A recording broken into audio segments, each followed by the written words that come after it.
100కి పైగా ఇరానియన్ సైట్స్ని కొట్టింది Israel. IRGC head క్వార్టర్స్ని, nuclear సైట్లని, మిజైల్ని పెట్టుకునే స్థలాల్ని, రేడార్లని 230 నుంచి 400 మంది వరకు చనిపోయారు. అందులో దేశాన్ని నడిపే టాప్ బ్రాస్ ఎగ్జిక్యూటివ్స్ ఉన్నారు. ఫ్లైట్లు ఆపేశారు, ఎయిర్పోర్ట్లు కట్టేశారు. ఈ రెండు దేశాలు ఒక యుద్ధ వాతావరణంలో ఉండడం కాదు, యుద్ధంలో ఉన్నాయి. ఇండియన్ ఇంట్రెస్ట్ అదే నాకు ముఖ్యం. దాని చుట్టూనే ఈ వీడియో కూడా తిరుగుతుంది కూడా. ఇప్పుడు ఇజ్రాయెల్ ఇరాన్ కొట్టుకుంటున్నాయి. గట్టిగా మాడితే it's a state of war. ఆ విషయాన్ని ఇరాన్ ఒప్పుకుంటుంది, ఇజ్రాయెల్ కూడా ఒప్పుకుంటుంది. ఒక దేశం ఏమో ఇంకో దేశం న్యూక్లియర్ సైట్స్ మీదకి వెళ్ళి యురేనియం ఎన్రిచ్మెంట్ సైట్స్ ఇవన్నీ ఏవైతే అండర్ గ్రౌండ్ లో ఉంటాయో పకడ్బందీగా ప్లాన్ చేసి మరి 200 ఫైటర్ జెట్లు గాల్లోకి ఒకేసారి లేచి ఇరాన్ లో ఉండే న్యూక్లియర్ ఎన్రిచ్మెంట్ సైట్లతో పాటు ఈ టాప్ బ్రాస్ మేనేజ్మెంట్ ఉంటుంది కదా, పెద్ద పెద్ద లీడర్లు, హుసేన్ సలామీ లాంటి వాళ్ళని, he was literally the Iranian commander in chief. ఇప్పుడు మీ అందరికీ దీని గ్రావిటీ ఎలా అర్థం అవుతుంది? ఆపరేషన్ సింధూర్ జరిగింది కదా, మొదటి రోజు మనం వెళ్ళి అసీం మునీర్ని లేపేస్తుంటే ఎలా ఉండేది? అంత సీరియస్. ఇక్కడ చాలా పెద్ద డ్యామేజ్ జరిగింది ఇరాన్కి ఇజ్రాయెల్ వల్ల. For the fourth consecutive day, Israel and Iran have been locked in a fierce missile exchange. At the same time, Iran కూడా ఇజ్రాయెల్ మీదకి వెళ్ళి సివిలియన్ సైట్స్ ని టార్గెట్ చేసి టెల్ అవీవ్ గానీ, ఇజ్రాయెల్ మినిస్ట్రీ ఆఫ్ డిఫెన్స్ గానీ, ministry of economy గానీ, tell of air బేస్లు గానీ, Haifa అని ఉంటుంది, చాలా పెద్ద లొకేషన్ అది ఇజ్రాయెల్లో. గట్టిగా మాడితే టెల్ అవీవ్ తర్వాత అందులోకి 150 మిజైల్ ని పంపించి 60-70 మంది ఇంజూరీ అయి ఉన్నారు. ఒక నంబర్ బయటకు వచ్చింది, ఇంతమంది సివిలియన్స్ చనిపోయారని చెప్పి. ఆ నంబర్ మనకి ఇమ్మెటీరియల్ గానీ, ఇజ్రాయెల్ ఐరన్ డోమ్ అంత స్ట్రాంగ్ ఏం కాదు, దాన్ని కూడా దాటి ఇరానియన్ మిజైల్స్ కొన్ని వెళ్ళాయని చెప్పి కొన్ని మీడియా అవుట్లెట్స్ రాస్తున్నాయి. ఇప్పుడు వీటి మధ్యలో ఇజ్రాయెల్ కొన్ని కంట్రీస్ కాల్ చేసింది, సిచ్యువేషన్ ఇలా ఉండబోతుందని ఎక్స్ప్లెయిన్ చేసింది. ఆ దేశాల్లో ఇండియా కూడా ఒకటి. ఇజ్రాయెల్ ఇండియాను ఒక ఫ్రెండ్లీ నేషన్ లా భావిస్తుంది. ఇదే విషయాన్ని నరేంద్ర మోదీ గారు ట్వీట్ చేస్తూ ఒక మాట అన్నారు. నాకు సిచ్యువేషన్ అని బెంజమిన్ గారు ఎక్స్ప్లెయిన్ చేశారు, కానీ స్టెబిలిటీ అక్కడ మెయింటైన్ చేయడానికి, పీస్ ప్రివైల్ అవ్వడానికి, రెండు దేశాల మధ్య సామరస్యం కలగాలని కోరుకుంటున్నాను అని. ఇదంతా అబ్జర్వ్ చేస్తున్న ఒక సగటు వ్యక్తికి ఒక డౌట్ ఖచ్చితంగా వస్తుంది. నరేంద్ర మోదీ లాంటి వ్యక్తి అన్ఈక్వివోకల్ సపోర్ట్ ఎందుకు ఇవ్వలేదు బెంజమిన్ నెతన్యాహుకి? లేదు, it's your right to defend your self అని ఇజ్రాయెల్ భారతదేశం ఎందుకు గట్టిగా మాట్లాడలేదంటే అక్కడికి వస్తున్న. అందుకే నేను ఈ వీడియోని ఒక మాటతో స్టార్ట్ చేశా. National interest. ఒక భారతీయుల జియో పొలిటిక్స్ ని అబ్జర్వ్ చేస్తున్నప్పుడు కానీ, ఒక గవర్నమెంట్ లో కొన్ని స్టెప్స్ తీసుకునేటప్పుడు కానీ, ఏ రెస్పాన్సిబుల్ గవర్నమెంట్ అయినా మన దేశాన్ని మనం ముందు పెట్టాలి. మోదీ గారు కూడా అదే చేస్తున్నారు. ఇక్కడ ఇరాన్ లోపల రెజ్యూమ్ ఏదైనా అవనివ్వండి, ఇజ్రాయెల్ అంటున్నట్టు ఇస్లామిక్ మిలిటెంట్ రెజ్యూమ్ అయినా, లేదా ఇరాన్ సెల్ఫ్ ప్రొక్లెయిమ్ చేస్తున్నట్టు ఇస్లామిక్ రిపబ్లిక్ ఆఫ్ ఇరాన్ అయినా, వాళ్ళ లోపల వాళ్ళ ఆడవాళ్ళని ఎట్లా ట్రీట్ చేస్తున్నా, వాళ్ళ దేశంలో డెమోక్రసీకి వాళ్ళకి భంగం కలుగుతున్నా, బయట ఆ దేశం భారతదేశంతో ఎలా ఉంది అనేది మనకి చాలా ఇంపార్టెంట్. అండ్ మోర్ ఇంపార్టెంట్, నేను ఈ వీడియో కొంచెం డిలే చేయడానికి కూడా కారణం అదే. ఇజ్రాయెల్ మనకి చాలా మంచి ఫ్రెండ్, నేను ఒప్పుకుంటా. మనకు అవసరం వచ్చినప్పుడు మనం వెనకాల నిలబడుతుంది ఒప్పుకుంటా. కానీ ఇజ్రాయెల్ ఎలా అయితే నేషన్ ఫస్ట్ ఫార్ములేషన్ లో ఉంటుందో, మనం కూడా ఇజ్రాయెల్ అదే పాయింట్ ఆఫ్ వ్యూలో చూడాలి. ఇజ్రాయెల్ ఇరాన్ ఒకటే దూరంలో పెట్టాలి. అదే మనకి మంచిది. మన గవర్నమెంట్ ఆఫ్ ఇండియా రిలీజ్ చేసిన నోటైనా, నరేంద్ర మోదీ గారు మాట్లాడిన మాటైనా ఆ దిశగానే వెళ్తున్నాయి. ఈ మొత్తం ఇష్యూ మొత్తాన్ని రౌండప్ చేసి మీకు ఎక్స్ప్లెయిన్ చేస్తూ, ఈ గొడవ మొత్తంలో పాకిస్తాన్ కూడా మధ్యలో వచ్చి దూరింది. అండ్ దూరమే కాదు, అట్ ద సేమ్ టైం అటు ఇజ్రాయెల్ని, ఇటు ఇరాన్ని రెండింటిని గెలుక్కుంటుంది. ఆ గొడవని మాట్లాడుతూనే అన్నిటికన్నా పెద్ద డైనోసార్ ఒకటి ఉంది కదా, యూఎస్. ఈ చెస్ గేమ్లో యూఎస్ ఎలాంటి ఆలోచనలో ఉంది, అందుకోసం మన భారతదేశం ఎందుకు జాగ్రత్తగా ఉండాలో కూడా మనం మాట్లాడుకోవాలి. కంగారు పడకుండా అన్ని సింపుల్ లాంగ్వేజ్లో మనందరికీ అర్థమయ్యేలా చెప్తాను. అండ్ నా సైడ్ నుంచి ఇలాంటి వీడియో మీకు డైలీ వస్తుంది, ఎవ్రీ సింగిల్ డే. మనకి లోకల్గా జరిగే ఇష్యూస్ నుంచి ఇంటర్నేషనల్ ఇష్యూస్ వరకు మొత్తాన్ని క్లియర్ కట్గా కవర్ చేస్తూ ఒక 15-20 నిమిషాలు వీడియోలో చేసి మీ ముందు పెట్టేస్తా. మీలో చాలా మంది చూస్తున్నారు, దానివల్ల ఎంతమంది కొత్త వాళ్ళకి రీచ్ అవుతుందో తెలుసా మీకు? అండ్ అలాంటి కొత్త వాళ్ళు ఒకవేళ మీరు ఒకరు ఉంటే, నేను వీడియో పెట్టగానే మీ దగ్గర రావాలంటే కింద కనబడే సబ్స్క్రైబ్ బటన్ నొక్కి పెట్టేసుకోండి. డన్. ముందు కాంటాక్ట్స్ మొత్తం మీకు అర్థం కావాలంటే ఒక్కొక్కటి లైన్ గా క్రోనాలజికల్ ఆర్డర్ మీకు ఎక్స్ప్లెయిన్ చేసేయాలి. మీకు చిన్న ఎగ్జాంపుల్ తో మొదలు పెడతా. మీ క్లాస్ రూమ్ లో మీకు ఒకటంటే పడదు. ఛాన్స్ దొరికినప్పుడల్లా మీ పరువు ఎలా తీద్దామా, మీ గర్ల్ ఫ్రెండ్ ముందు మిమ్మల్ని జోకర్ నెట్టా చేద్దాం, టీచర్ తో తిట్టిద్దామా, అసలు ఈ స్కూల్లోనే ఉండకూడదు అని స్కెచ్ స్కీమ్ ప్లాన్ వేస్తాడని మీకు ముందే తెలుసు. అలాంటి వాడు జిమ్కి వెళ్ళడం మొదలు పెట్టాడు. ఇప్పుడు మన 6 ప్యాక్లు బాడీ అంతా చాలా బలంగా పెంచుతున్నాడు. న్యాచురల్ గా మీరు ఏం ఫీల్ అవుతారు? ఈడేదో ఆదివారం నా మీద స్కెచ్ చేస్తాడు, నేను ఒంటరిగా రోడ్డు మీద నడుస్తున్నప్పుడు, స్కూల్ కారిడోర్ నడుస్తున్నప్పుడు బాగా బలిసిన బాడీతో వెనక నుంచి వచ్చి నాకేదో హాని చేకూరుస్తాడు, నన్ను స్కూల్లోనే లేకుండా చేస్తాడని భయపడి మీరే ముందు ఒక ప్లాన్ వేసి ఎక్కడి నుంచి అంటే కొంచెం తోసేసి ఒక 6 నెలలు జిమ్కి గట్రా వెళ్లకుండా చేసినట్టే ఇప్పుడు ఇజ్రాయెల్ చేసింది. సింపుల్గా చెప్పాలంటే బెంజమిన్ నెతన్యాహు గారికి ఒక ఫిలాసఫీ ఉంది. అది ఆయన ఇవాళ చెప్పింది కాదు, ఒక 10-15 ఏళ్ల క్రితం ఒక ఇంటర్వ్యూలో చెప్పారు ఆయన. అదేంటి? ఇస్లామిక్ మిలిటెంట్ రెజిమ్ దగ్గర న్యూక్లియర్ ఆయుధాల దగ్గరికి ఇస్లామిక్ మిలిటెంట్ రెజిమ్ కానీ వస్తే అది ఇజ్రాయెల్ అస్తిత్వానికే భంగం కలిగిస్తుంది. అది మాకు చాలా డేంజర్, మాకు ముందు ఇరాన్ ఉంది, తర్వాత పాకిస్తాన్ ఉంది అని. ఒకసారి మీరే చూడండి. అది a militant Islamic regime from meeting up or from nuclear weapons meeting up with a militant Islamic regime. The first is called Iran, the second is called Pakistan. In fact ఇక్కడ మీరు పాకిస్తాన్ దగ్గర అండర్లైన్ చేసుకోవాల్సిన పాయింట్ ఏంటంటే, ఆయన ఇప్పుడుండే పాకిస్తాన్ అనలేదు. So it's very important. ఇక్కడ nuance చాలా ఇంపార్టెంట్. అది ఒకవేళ కానీ తాలిబాన్లు టేక్ ఓవర్ చేస్తే పాకిస్తాన్ డీస్టెబిలైజ్ అయితే పాకిస్తాన్ అంతా కూడా మేము చూస్తాం అన్నట్టు ఇజ్రాయెల్ మాట్లాడుతుంది. కానీ ప్రస్తుతానికి వాళ్ళ కళ్ళ ముందు ఉండేది ఇరానే. ఇరాన్ మీ స్కూల్లో ఉండే ఆ ఫ్రెండ్ లాంటాడు. ఆడు జిమ్కి వెళ్ళడం అంటే న్యూక్లియర్ ఫెసిలిటీని డెవలప్ చేయడం లాంటిది. ఆడు మిమ్మల్ని లేపేద్దామని చూస్తున్నాడు. ఎలా లేపేస్తాడు? న్యూక్లియర్ ఆయుధాలను డెవలప్ చేయడం ద్వారా. ఈ ప్రపంచంలో ఉండే న్యూక్లియర్ కంట్రీస్లో ఇరాన్ లేదు ఇవాళ. కాకపోతే అది రెడీ అవుతుంది. మేము కానీ లేకపోతే అక్కడ న్యూక్లియర్ ఆయుధాలు రెడీ అయిపోతాయి. యురేనియం అని ఒక మెటల్ ఉంటుంది. నేను సింపుల్గా సింప్లిఫై చేసి చెప్తున్నా.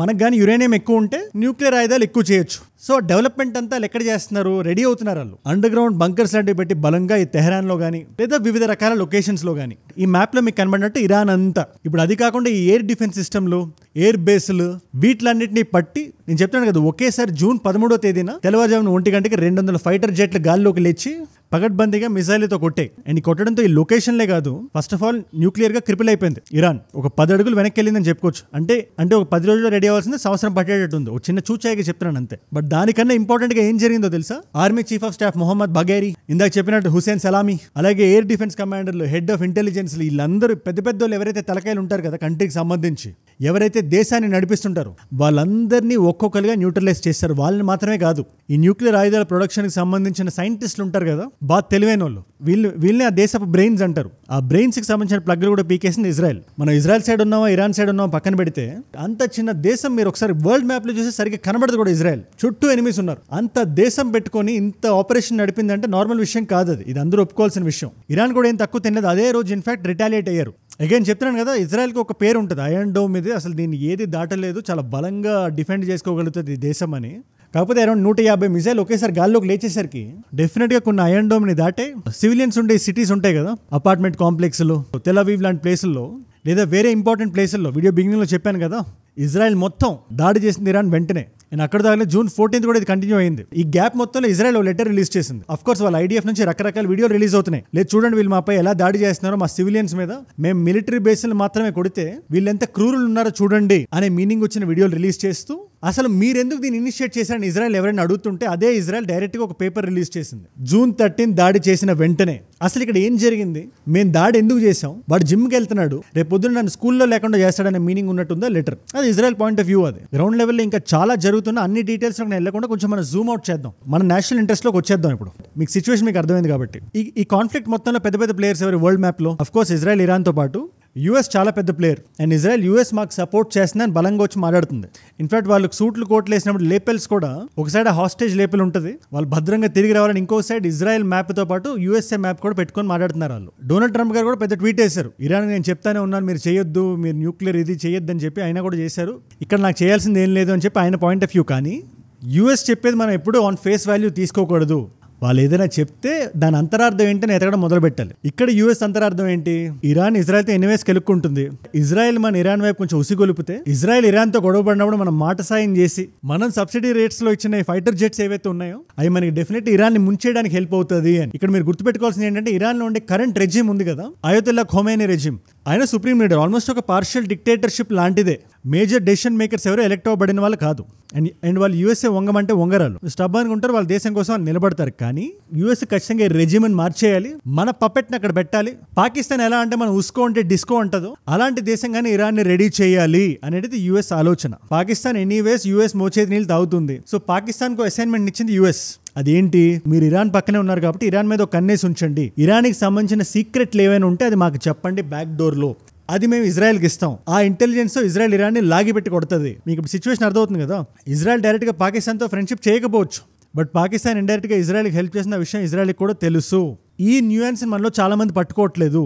ఇది చాలా ఇంపార్టెంట్. ఇక్కడ పాలెస్టైన్ ఇజ్రాయెల్ దగ్గర మనం చూసే ఆప్టిక్స్ డిఫరెంట్ ఉండాలి. అది వీడియో పరివ్యూ కాదు. కాకపోతే ఇజ్రాయెల్ ఇరాన్ గొడవ జరిగేటప్పుడు మాత్రం మనం బ్లైండ్ గా ఇజ్రాయెల్ సపోర్ట్ చేయడం కూడా అంత మంచి విషయం కాదు. ఇది యూఎస్ ఆడుతున్న గేమ్. ఇది ఇరాన్ రెజిమ్ మారిపోతే పాకిస్తాన్ బలపడుతుంది, యూఎస్ఏ బలపడుతుంది, ఇండియాకి భంగం చేకూరుతుంది. It's very important. మనకి బిజినెస్ వైజ్ గా కూడా నష్టమే. మనం అక్కడ పోర్ట్ కడతాం, మనం చాబహార్ పోర్ట్ అని. అది ఎక్కడ ఉంటుంది అనుకుంటున్నారు? కరాచీ పోర్ట్ పక్కనే. సరే అది పక్కన పెట్టండి. స్ట్రైట్ ఆఫ్ హార్మూజ్ అని చెప్పి మీకు దుబాయ్కి పైన ఇరాన్ కి కింద ఒక చిన్న గ్యాప్ కనబడుతుంది చూసారా? ఈ గ్యాప్ చాలా ఇంపార్టెంట్ ట్రేడ్ కి, ముఖ్యంగా ఆయిల్ ట్రేడ్ కి. మిడిల్ ఈస్ట్ నుంచి ఇరాన్ గానీ లేదు నాకు సంబంధం లేదు, నా అస్తిత్వానికి భంగం కలుగుతుందని ఫీల్ అయ్యి ఆ హార్మూజ్ కానీ మూసేస్తే ఇటు నుంచి యూఎస్ అటు నుంచి చైనా రెండు వచ్చి కొట్టుకోవడం మొదలు పెడతాయి. And that's not good. US, Israel, Pakistan ఇవన్నీ ఒక సైడ్ ఉంటే, చైనా, ఇరాన్ ఇవన్నీ ఒక సైడ్ ఉంటాయి. ఇండియా యాజ్ యూజువల్ గా మధ్యలో నిలబడి చూస్తుంటది. And over the years Iran లో ఉండే రెజిమ్ ఏదైతే ఉందో, ఈ అయతుల్లా ఖొమైనీ రెజిమ్, దీనివల్ల మనకు అంత నష్టం జరగలేదు. మీరు గుర్తించాలి. సింధూర్ జరిగినప్పుడు కూడా లేదు మేము పాకిస్తాన్ ఇండియాతో మాట్లాడతాం, మేము హెల్ప్ చేస్తా ఉన్నారు, అంతవరకు వచ్చారు. అది అలా అనాల్సిన అవసరం లేదు. బట్ మీరు ఒక్క విషయం గమనించండి, ఇరాన్ ఎప్పుడైనా కశ్మీర్ మ్యాప్ వేస్తే ఇండియాకి సంబంధించి అసలు సిసరైన కశ్మీర్ మ్యాప్ వేస్తుంది. పాకిస్తాన్ ఆక్యుపై చేసిన మన భాగాన్ని కూడా మన భాగం కిందే అది పరిగణిస్తుంది. ఇజ్రాయెల్ కూడా అలా పరిగణించదు. ఇన్ఫాక్ట్ అక్సై చైన్ కూడా పీకేస్తుంది ఇజ్రాయెల్. అగైన్ వాళ్ళ నేషన్ వాళ్ళు ముందు పెట్టుకున్నారు, వాళ్ళకి ఇండియా పట్ల ఎటువంటి దురాలోచన లేదు, కానీ యూఎస్ని కొద్దిగా హ్యాపీ చేయాలి వాళ్ళు. అంతెందుకు ఇదే ఇజ్రాయెల్ మనం సింధూర్ ఆపరేషన్ చేసినప్పుడు రాక్ సాలిడ్గా మన వెనకాతలు నిలబడింది, మనకి చాలా డ్రోన్లను ఇచ్చింది. We should be thankful. But ఈ జియో పాలిటిక్స్ అనే చెస్ గేమ్ ఆడేటప్పుడు ఇజ్రాయెల్ ఎలా అయితే తన దేశాన్ని తన ముందు పెట్టుకుంటుందో మనం కూడా మన దేశాన్ని మనం ముందే పెట్టుకోవాలి. పాకిస్తాన్ వాడు 100 మాట్లాడతాడు, వాళ్ళ లోపల జనాలు పాకిస్తాన్ ఫెలస్టైన్ భాయ్ భాయ్ అంటారు. వాళ్ళ పార్లమెంట్లో బహిరంగంగా స్పీచ్లు ఇస్తూ చూడండి బెంజమిన్ నెతన్యాహు ఇరాన్ తర్వాత మన మీదకే వస్తాడు, ఇస్లామిక్ కంట్రీస్ అందరూ యునైట్ అవ్వాలి, మనందరం బలంగా ఒకటే ఇజ్రాయెల్ని లేపేసేయాలి అంటారు. కానీ డిప్ప మీద యూఎస్ ఒకటి కొడితే వీళ్ళు అదే ఇరాన్ మీద కాపు కాస్తారు, ఇన్ఫర్మేషన్ ఇచ్చి ఇజ్రాయెల్కి ఇస్తారు వాళ్ళు. అసద్ కైసర్ అని చెప్పి ఆయన పార్లమెంట్లో ఏమంటున్నాడు మీరే వినండి ఒకసారి. खुदा न ख्वास्ता इसके बाद उसकी एडवेंचर उसकी दूसरा निशाना पाकिस्तान हो सकता है, इसलिए पाकिस्तानी कौम को. అవునా, మరి మీరు ఎందుకు మరి యూఎస్ చెప్పిందని ఇజ్రాయెల్కి ఇన్ఫర్మేషన్ ఇస్తున్నారు? అంటే మీరు ఎటు సందు దొరికితే అటు దూరిపోతారా? పాకిస్తాన్ నుంచి అంతకన్నా మనం ఏం ఎక్స్పెక్ట్ చేయగలుగుతాం? అట్లీస్ట్ ఇరాన్ కొంచెం సోవరెన్గా ఉంటుంది ఇండియాకి సంబంధించి, కాశ్మీర్కి సంబంధించి. మీరు అందుకే ఇరాన్ని పాకిస్తాన్ ఒక లైన్లో ఇస్తే నాకు నచ్చదు. ఆ రెండు ఒక ఐడియాలజీతో ఉండదు అట్లీస్ట్ ఇండియా పట్ల. ఇవాళ ఇన్ఫర్మేషన్ వార్ఫేర్ నడుస్తుంది. పాకిస్తాన్ ఎలా అయితే నోటికి ఏదొస్తే అలా మాట్లాడిందో వితౌట్ ఎనీ ప్రూఫ్స్, ఇరాన్ మాట్లాడొచ్చు అలాగా. కాకపోతే అది ఇజ్రాయెల్ మీద మాట్లాడుతుంది. మేము F-35 జెట్లని 2 దింపేశాం, అది కూడా S-400తో కాదు S-300తో. 30-40 సంవత్సరాల క్రితం ఉండే ఎయిర్ డిఫెన్స్ సిస్టమ్ ఇది. దాంతో మేము F-35ని కొట్టామంటే యూఎస్కి ఎంత చెడ్డ పేరు, ఎంత అవమానం. అందుకే ఇరాన్ మీదకి వస్తుంది యూఎస్. ఏవైతే దేశాలు న్యూస్ పేపర్లు యూఎస్కి అగెయిన్స్ట్గా ఉన్నాయో వాళ్ళందరూ బలంగా ప్రింట్ కొడుతున్నారు దాన్ని. ఎవరికి తోచింది వాళ్ళు రాస్తున్నారు ఇరాన్ కొట్టేసింది ఇజ్రాయెల్ని అని. అది నిజం కాదు. మీరు ఇరువైపులు కరెక్ట్గా గమనిస్తే ఇజ్రాయెల్ ఇరాన్కి చేసిన నష్టం చాలా ఎక్కువ. ఆల్మోస్ట్ టాప్ బ్రాస్ లీడర్షిప్ అంతా ఎగిరిపోయింది. మీకు అర్థం కావట్లేదు అది ఎంత నష్టం, అది బయటికి చెప్పుకోవట్లేదు ఇరాన్ అంతే. But that is the truth. In fact ఈ యుద్ధం మొత్తంలో లాస్ట్కి ఏదైనా జరగవచ్చు. ఇరాన్ రెజిమ్ చేంజ్ అయిపోతుంది, యూఎస్ అక్కడ ఉంది కూర్చొని. ట్రంప్ బలంగా మనసు పెడితే దింపేస్తాడు ఇజ్రాయెల్ వాడుకొని. అప్పుడు అది ఇండియాకి అంత మంచిది కాదు. ఇరాన్ ఇంకో పాకిస్తాన్ అయిపోద్ది. అప్పుడు వీళ్ళు పెట్టుకున్న పేరు కూడా ఉంది కదా, రైజింగ్ లయన్స్ అని. దాంట్లో కూడా చిన్న అంతరార్థం ఉంది. ఈ రెజిమ్ కన్నా ముందు రెజిమ్లో లయన్ ఉండేది యాజ్ అ రిప్రజెంటేషన్. ఆ రెజిమ్ని మళ్ళీ వెనక్కి తీసుకొద్దాం, మళ్ళీ యూఎస్ పప్పెట్ని అక్కడ కూర్చోబెడదాం అనే థాట్ ప్రాసెస్ ఎక్కడో మూల కూర్చొనే ఉండుంటుంది. అండ్ మీకు తెలిసిందే కదా, చైనా ఇరాన్కి ఇలాంటి టైంలో సపోర్ట్ చేస్తుంది. వాళ్ళ పేజీలన్నీ చూసినా కూడా ఇరాన్కి సపోర్ట్గానే ఉన్నాయి. ఇన్ఫాక్ట్ ఏ ఇమేజ్ని పెట్టి CGTN కానీ గ్లోబల్ టైమ్స్ కానీ ఆ ఇమేజ్ని హ్యాపీగా ఫోర్ ఫ్రంట్లో పెట్టి F-35 పోయినాయి అని రాస్తుంది చైనా హ్యాపీ. F-35 పరువు పోతే ఆ ఆయుధాలను ఎవడు కొనడు కదా. అసలు F-35 హెవీలీ ఓవర్ ప్రైస్డ్. అలాంటి ఓవర్ ప్రైస్ జెట్ సరిగ్గా పర్ఫామ్ కూడా చేయట్లేదు అని బయట తెలిస్తే ఒకసారి దాని పర్యవసానాలు మీరే ఊహించుకోండి. అలాంటి నెరేటివ్ వార్ఫేర్ నడుస్తుంది. ఇజ్రాయెల్ చాలా క్లియర్గా పెడుతుంది, ఇజ్రాయెల్ సైడ్ కూడా. కాకపోతే ఇజ్రాయెల్ నుంచి 1-2 పేపర్ పబ్లికేషన్లు వస్తే ఇరాన్ నుంచో 30-40 వస్తున్నాయి. వాళ్ళకి అన్ని దేశాలు ఉన్నాయి, 59 ఇస్లామిక్ కంట్రీస్ ఉన్నాయి వాళ్ళకి సపోర్ట్గా. యాజ్ అన్ ఇండియన్ సిటిజన్ నేను చెప్తున్నా, మనమే కొంచెం వెనకబడి ఉన్నాం ఇలాంటి సిచ్యువేషన్లో. నెరేటివ్ ముందు పెట్టాల్సి వచ్చినప్పుడు. ఇప్పుడు బేబీ స్టెప్స్ తీసుకుంటున్నాం. కానీ మన respected chief of defence staff వెళ్ళి బ్లూమ్స్బర్గ్ పేపర్తో కూర్చొని నిజాయితీగా మనం మాట్లాడతాం సో అండ్ సో పడ్డాయని. ఏ దేశం అలా చెప్పదు. అలా చెప్పడం మంచిదా కాదా అనేది నేను కామెంట్ చేయట్లేదు, మీరేమనుకుంటారు మీరు కింద రాయండి. దాన్ని బ్లూమ్స్బర్గ్ ఎన్ని విధాలుగా రాసిన తర్వాత ఇవాళ ఇజ్రాయెల్ వచ్చి మేము ఎందుకు కొడుతున్నాం మేము ఇరాన్ అని చెప్తుంది కదా. అంతేగాని ఈ జెట్ పడింది ఆ జెట్ పడింది అని చెప్పట్లేదు కదా. ప్రతి దేశం గొడవ జరిగినప్పుడు మన నెరేటివ్ ముందుకెళ్ళాలి అని భావిస్తుంది. పాకిస్తాన్ దీనికి కంప్లీట్ అడ్వాంటేజ్ తీసుకుంది మొన్న సింధూర్ ఆపరేషన్ దగ్గర. తర్వాత మనం చాలా లీడర్స్ని పంపించాం రకరకాల ప్లేసెస్కి. ఇజ్రాయెల్ ఇంకో విషయంలో ఎక్కడ ముందు ఉంటుందో తెలుసా, మనం కూడా నేర్చుకోవాల్సిన విషయం. అక్కడ రైట్ పార్టీ అవనివ్వండి, లెఫ్ట్ పార్టీ అవనివ్వండి, ఒక ఆపరేషన్ దేశం చేస్తే అది జరగాల్సిందే అనొచ్చి అందరూ స్పెక్ట్రమ్ అక్రాస్ ద స్పెక్ట్రమ్ వచ్చి మాట్లాడతారు. నఫ్తాలి బెనెట్ గారు ఆయన కొంచెం లెఫ్ట్ అలైన్ ఉంటాడు. ఆయనకి బెంజమిన్ నెతన్యాహు అంటే సస్సే మిరా అంటాడు, అసలు పడదు ఆయనకి. అలాంటి వ్యక్తి కూడా బయటకు వచ్చి operation rising lions is a necessity అంటాడు ఆయన.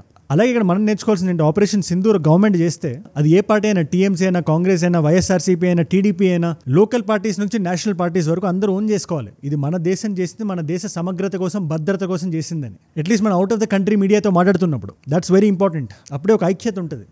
అండ్ యుద్ధం జరిగినప్పుడు ప్రపంచానికి మంచిది కాదు, అది ప్రైజులు పెరుగుతాయి.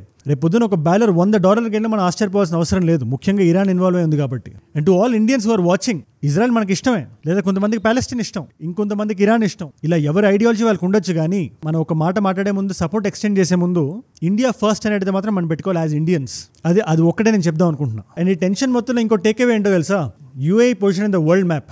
స్ట్రేట్ ఆఫ్ హార్మోజ్ ఉంది కదా, అది ఎగ్జాక్ట్గా దుబాయ్ పైన ఉంది, ఇరాన్ కింద ఉంది. అది కానీ బ్లాక్ చేసి ప్రపంచం మొత్తం అక్కడ వచ్చి కొట్టుకుంటుంటే మన భారతీయులు ఎవరైతే అక్కడికి వెళ్ళి సెటిల్ అయి ఉన్నారో వెంటనే వెనక్కి వచ్చేస్తారు, at least for the time being. ఎందుకంటే అక్కడ చాలా డిస్టర్బెన్స్ ఉంటుంది ఆ టైంలో. మన వాళ్ళు ఎవరైనా దుబాయ్ నుంచి చూస్తున్నారో నాకు కింద కామెంట్స్ ఖచ్చితంగా రాయండి. This is just a hypothesis అంతే.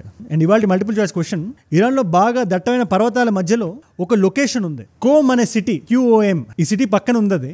అక్కడ న్యూక్లియర్ ఫెసిలిటీ ఉంది.